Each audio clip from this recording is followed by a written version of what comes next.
Thursday है 18 दिसंबर है। हमारा टॉपिक नरेशन है।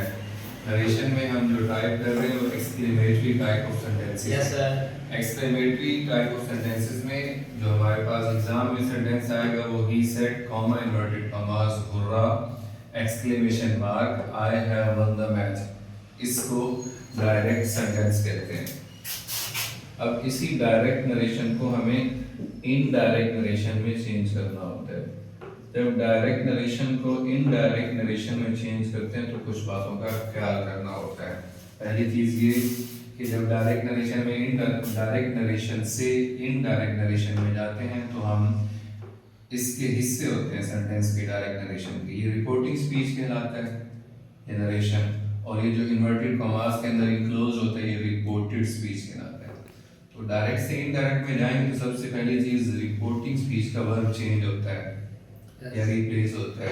एक्सक्लेमेटरी टाइप ऑफ सेंटेंसेस में ये वर्ब बनता है exclaimed with as per the sentence type. ये सेंटेंस जो है वो एक्सक्लेमेटरी में हैप्पीनेस को शो कर रहा है, खुशी का इजहार कर रहा है, तो यहाँ पर सेड बनेगा एक्सक्लेम्ड विद जॉय या एक्सक्लेम्ड हैप्पीली भी लिख सकते हैं। Yes sir. उसके बाद कॉमा, इन्वर्टेड कॉमास, हर टाइप का डिफरेंट होता है। इस टाइप में कॉमा और इन्वर्टेड कॉमास दैट में चेंज होंगे।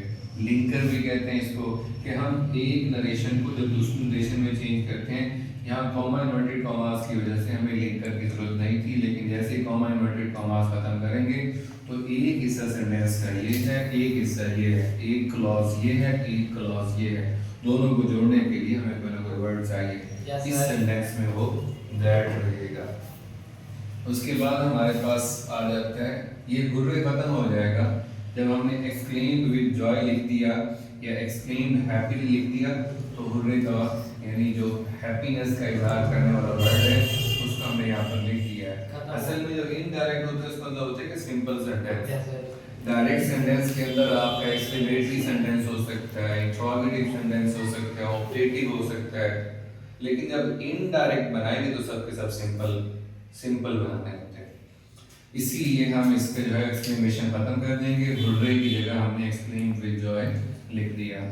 उसके बाद आ जाता है I is the first person in the reported speech. अगर रिपोर्टेड स्पीच में प्रोनाउन जिसको पर्सन कहते हैं फर्स्ट पर्सन हो, वो अकॉर्डिंग टू सब्जेक्ट चेंज होता है।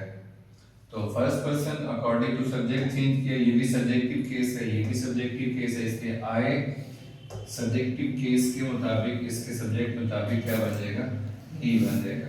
उसके बाद आ जाता है टेंस की बात। ये हैव वन कौन सा टेंस है, प्रेजेंट परफेक्ट टेंस है। इसको चेंज करेंगे या नहीं इसका फैसला हमारी रिपोर्टिंग स्पीच करेगी। रिपोर्टिंग स्पीच में अगर सेड यानी वर्ब की सेकंड फॉर्म यानी पास्ट टेंस लिखा हो तो हमारी रिपोर्टेड स्पीच में टेंस चेंज होता है। प्रेजेंट परफेक्ट टेंस होगा तो वो क्या बन जाएगा, पास्ट परफेक्ट टेंस। यानी हैव वन को अगर हैड वन लिख दें तो ये पास्ट परफेक्ट टेंस बन जाता है। तो अकॉर्डिंगली ये क्या बन जाएगा, ही हैड वन, और बाकी मैच एज इट। डायरेक्ट में था he said, comma, inverted commas, hurrah, exclamation mark, I have won the match. Indirect बना तो ये क्या बन गया, he exclaimed with joy that he had won the match. फिर एक और फिक्र लिखा हमने, he said, comma, inverted commas, alas, हाय अफसोस। यानी ये जो इंटरजेक्शन है एक्सक्लेमेटरी सेंटेंसेस के अंदर, ये अफसोस का इजहार करने के लिए इस्तेमाल होता है।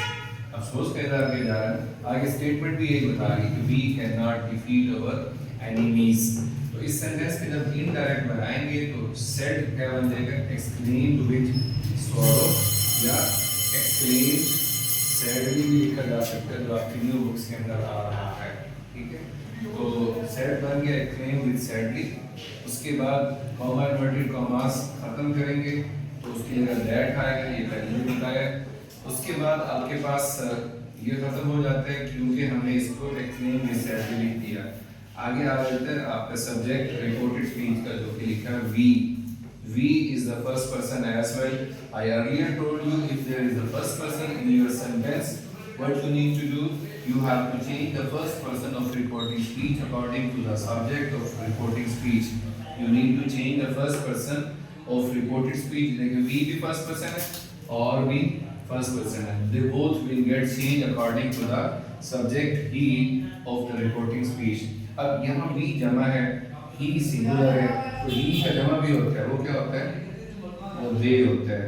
तो ये वी या और जो है वो दे के मुताबिक चेंज होंगे, ही के मुताबिक नहीं, क्योंकि अगर हम ही के मुताबिक चेंज करते तो गलत हो जाएगा। तो क्या बन जाएगा, ही एक्सक्लेम्ड विद सॉरो, या he exclaimed with sorry with नहीं आएगा, फिर he exclaimed sadly, comma inverted commas, that we they बन गया, और कैन नॉट डिफीट ये टेंस है, इसमें ये चेंज होगा या नहीं होगा इसका फैसला फिर क्या करेगा, रिपोर्टिंग स्पीच का वर्ब टेंस करेगा।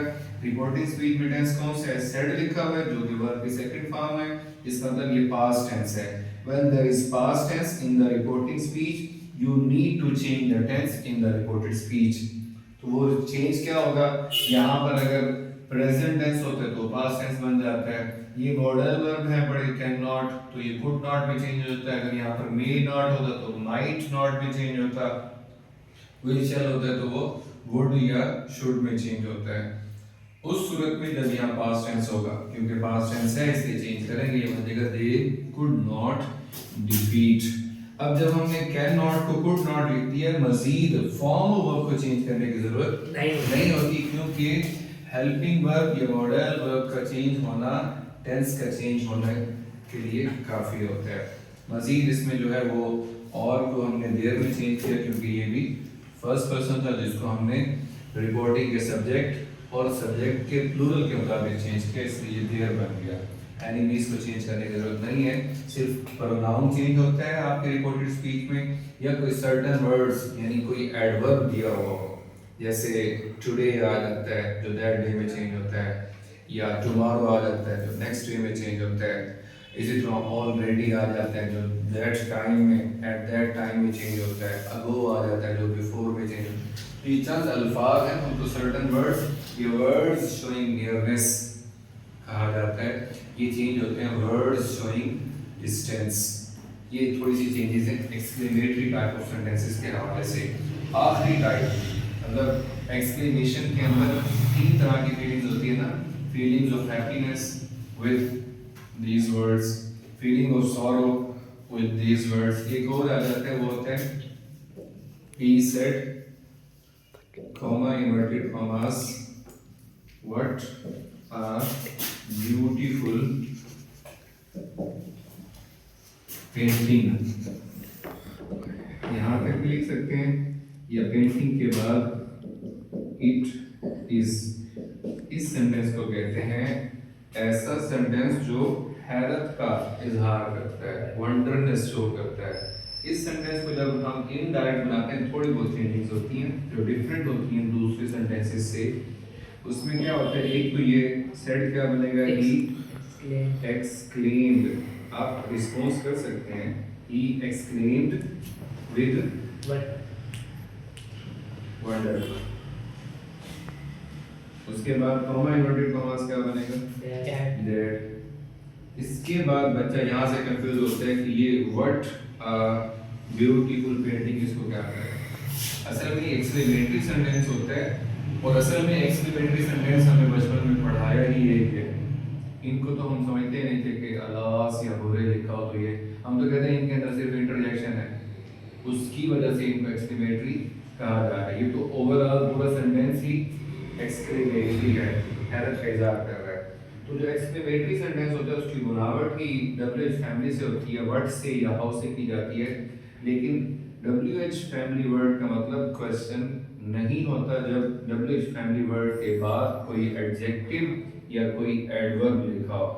WH फैमिली वर्ड लिखा हो उसके बाद कोई हेल्पिंग वर्ब, व्हाट इज आ जाता है, व्हाट वाज आ जाता है, व्हाट डू आते हुए इंट्रोगेटिव सेंटेंस बन जाता है। एक्सक्लेमेटरी सेंटेंस में WH फैमिली वर्ड लिखा होगा, उसके बाद आपका कोई एडजेक्टिव, एडजेक्टिव के बाद जिस लफ्ज को वो डिस्क्राइब कर रहा होगा वो वर्ड लिखा होगा, और कभी कभार ये उसके अंदर ये होता है इट इज यानी कि सब्जेक्ट वर्ब, और कभी कभार तो ये भी नहीं होता। अब जब हमने इसको इनडायरेक्ट बनाया तो सबसे पहला काम हम क्या करते हैं, सेंटेंस को सिंपल बनाना होता है।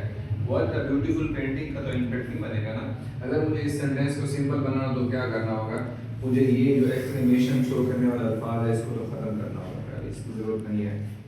वर्ड की कोई जरूरत नहीं है। अब रह जाता है अ beautiful painting it is. Simple करना है तो इट इज को शुरू में ले आओ।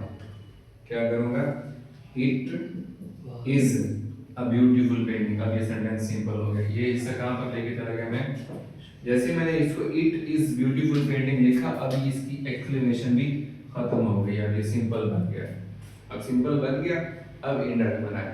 जब भी आपके पास exclamatory sentence what a beautiful painting या how well she sings, what a beautiful day, इस तरह में कोई हो, उसको सबसे पहला काम सिंपल बनाए, फिर उसके बाद उसका इंडायरेक्ट बनाए।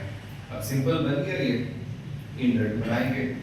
हमने यहाँ तक तो कर दिया था, comma inverted comma say that लिख दिया था। वर्ड खत्म हो गया, वो हमारा पहला लफ्ज है इट। तो क्या इट चेंज होता है इनडायरेक्ट में? इनडायरेक्ट में तो फर्स्ट पर्सन आई और वी हो, वो चेंज होता है अकॉर्डिंग टू सब्जेक्ट, या यू लिखा हो अकॉर्डिंग टू ऑब्जेक्ट चेंज होता है। थर्ड पर्सन अगर आपके इसमें आए रिपोर्टेड स्पीच में, तो वो चेंज नहीं। तो थर्ड पर्सन होता क्या क्या है? ही, शी, इट, दे और नेम किसी का लीडर है, ये भी थर्ड पर्सन को शो करता है।